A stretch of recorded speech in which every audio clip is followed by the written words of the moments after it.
이야기로 세상을 여는 아침입니다.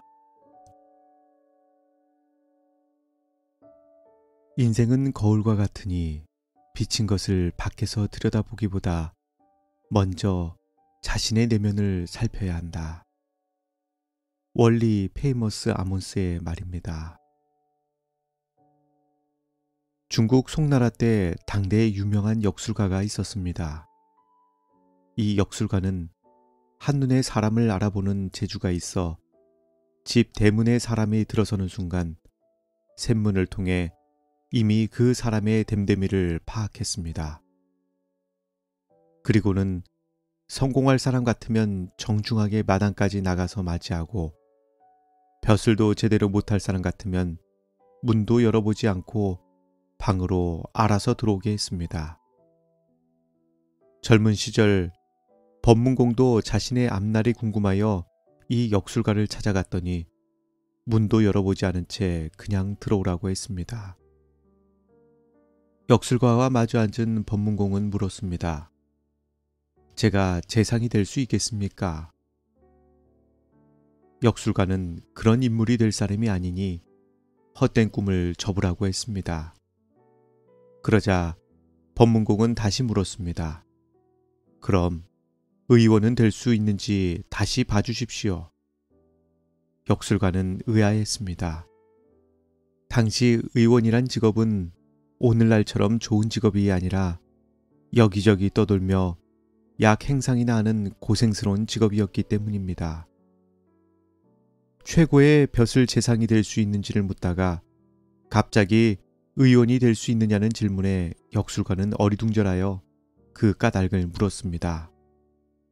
그러자 법문공이 대답했습니다.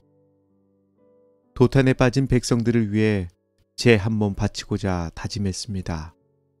재상이 되어 나라를 바로잡고 그들을 떠받들면 좋았겠지만 그럴 수 없다하오니 나라를 돌며 아픈 사람이라도 고쳐주고자 하는 것입니다. 이 말을 들은 역술가는 다시 말했습니다. 대개 사람을 볼 때 관상, 족상, 수상으로 보지만 심상이라는 것도 있소이다.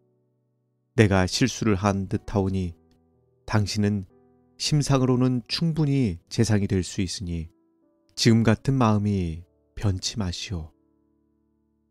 이후 법문공은 송나라의 훌륭한 재상이 되어 후세에 크게 이름을 떨쳤습니다. 간혹 외모로 사람을 판단하는 경우가 있는데 사람을 처음 만날 때 가장 먼저 보는 것이 겉으로 보이는 외모이기 때문입니다. 그러나 아무리 외모가 출중하고 소위 말하는 정말 좋은 관상을 가지고 있다 하더라도 됨됨이가 그를 뒷받침해주지 못한다면 아무 소용이 없습니다. 됨됨이를 알기 위해서는 그의 생각과 행동, 그리고 시간은 걸리지만 그의 한결같음을 알아보는 것이 가장 중요할 것입니다. 외면만큼 내면의 가치를 쌓는다면 언젠간 그 큰 가치를 알아보는 사람이 나타날 것입니다. 그리스도인의 삶이란 내면의 아름다움을 쌓는 것입니다. 내 과거의 모습은 외적인 모습입니다. 내 과거의 삶이 어땠던지 간에 예수님을 닮아가고 예수님의 마음을 닮아간다면 가장 아름답고 고귀한 심상을 가지게 될 것입니다. 빌립보서 2장 5절에 이렇게 말씀합니다. 너희 안에 이 마음을 품으라. 곧 그리스도 예수의 마음이니. 오늘 나의 삶에서 조금씩 예수님의 마음을 닮아가는 하루가 되기를 기도합니다. 하늘에 계신 아버지 하나님, 오늘 이 아침에 예수님의 마음을 담기를 원합니다. 우리 마음 가운데 예수님의 마음을, 예수님의 심정을 담게 하여 주시옵소서. 오늘도 예수님의 십자가와 그 사랑을 우리 마음과 생각에 새기게 하시고 또 그 마음을 나타내어 주변 사람들에게 예수님을 전하는 하루가 되게 하여 주시옵소서. 예수님 이름으로 기도합니다. 아멘.